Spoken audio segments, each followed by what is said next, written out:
Hey everybody, Chief Meteorologist Brad Panovich here. We've got gorgeous weather in the middle of the week. So the reason I'm doing this vlog is nothing to do with the week. It's all about this weekend severe weather risk. So we're going to focus on that. Get outside and enjoy today though, because it is absolutely gorgeous. ACC tournament going on and temperatures about as nice as you're going to see it. Here we are. I'm doing this around 11:30, 11:45. We'll get the 11 a.m. numbers here shortly. But boy, is it nice out there. Temperatures in almost all areas are generally in the 60s. We're warming up quickly into the 70s. I'll quickly turn the temperatures on because it is just absolutely beautiful out there. It's just going to be a great stretch of weather today with all this warm air across the south. So we're going to kind of get things cooked up here with a spring-like pattern. And then we're watching a big storm system that's coming in from the west coast. And that's going to be our big weather maker going into the weekend. So let's quickly look at those severe weather outlooks. So we will immediately start with what we call day 3 outlook, which is going to be Friday. So this is this Friday. Today is the 12th. That means that's going to be the 14th. You can see we've got in our book right now, we've got a low, medium, and higher risk across the middle Mississippi River Valley. So that's day 3. This is Friday. Saturday, that risk begins to shift to the east. You could see the 15% chance or the low and the medium risk down across the south. So Saturday, we expect some severe storms to try to make a run, especially at the mountains and foothills. We're going to have a really warm, humid air mass because this low pressure system is a monster low pressure system. It's going to be like a big gear in the atmosphere, and it's going to pull up a lot of warm, humid air. It's also going to be producing a whole bunch of wind energy. So we've got all of that going for us for severe weather risk going into the weekend. So Saturday, definitely have a low risk for the western sections. But Sunday, to me right now, and especially Sunday morning. So listen to the timing here. It's still a little uncertain, but it definitely looks like it's going to be a Saturday night, Sunday morning time frames. So this is going to be an overnight, early morning setup, and this is the Sunday outlook right now. Now, if we look at some of the longer range, what we call AI, we use some machine learning to kind of figure out the severe weather outlook. I'm going to move my head out of the way. I'll push it over here because just to kind of quickly kind of pinpoint what's going on. So this is the Friday outlook up here in the upper right-hand corner. You could see the probabilities of severe. This is from the European ensembles. We go into Saturday, look at some of the probabilities of severe weather, definitely higher than the SPC outlook. And then Sunday, you could see most of our areas in that 30 to 45% range. And just to give you in complete transparency, this is model guidance kind of looking at blending the ensembles and giving an idea of the severe weather outlook. Let me show you the Storm Prediction Center outlook. You can see how they reflect the same area. So it's something we're certainly going to have to watch this Saturday into Sunday timeframe. And that's the two screens above my head. So right here, this is Saturday and this is Sunday. So you get the idea this system's going to be moving across the Carolinas sometime between Saturday and Sunday. So let's get to the bigger picture here. This is the wide view.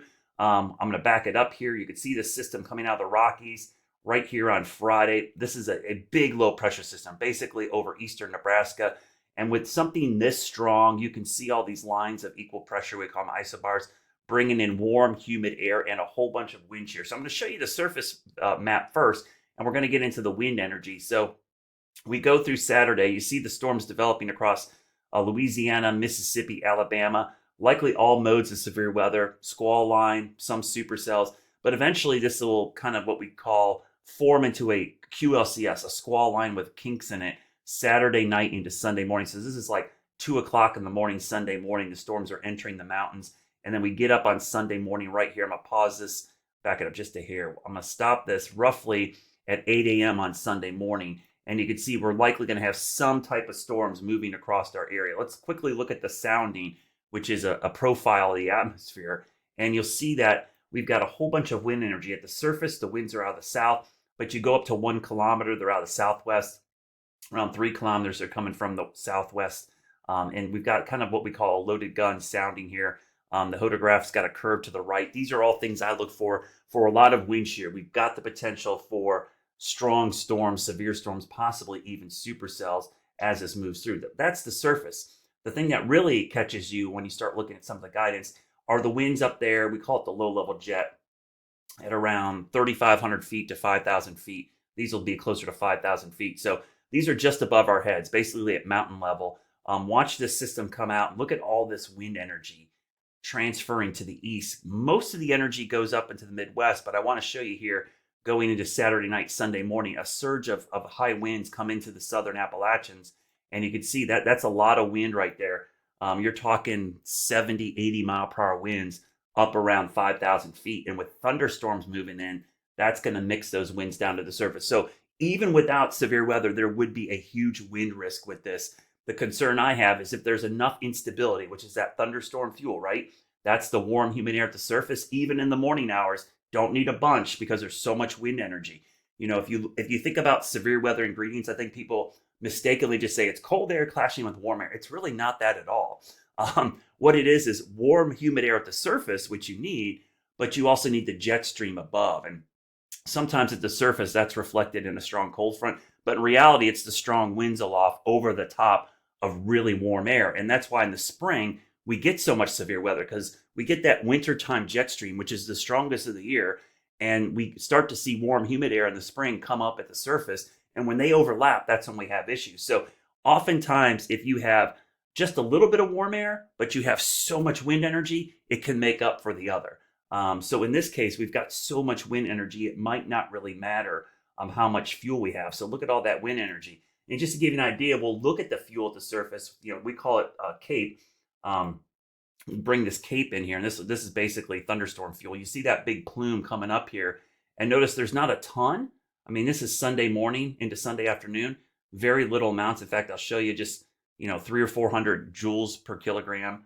Not that's the metric we use, but that's pretty low. Typically, you want about 1,500 or more, but that's just enough combined with that wind energy. But we've got this mixed layer cape, which is moisture, humid, kind of warm air just off the surface, and that's kind of weird to see that much elevated cape come in, and there's some there as well. So all the ingredients, what this amounts to is that we've got the potential, especially Saturday into Sunday, and I'm thinking Sunday morning right now, for severe storms. So we're going to want you to stay weather aware. It is the weekend. A lot of people will be doing other things, not paying attention to the weather. Today is Wednesday. So what I'm doing right now is I want you to pay attention to the weather this weekend, especially Saturday night into Sunday. Charlotte FC's got a home game, likely going to be okay. It'll be windy and warm. Can't rule out a stray shower or storm, but the game will be probably out of this risk. It's going to be more early Sunday morning. So early Sunday morning church services are what we're going to be focused on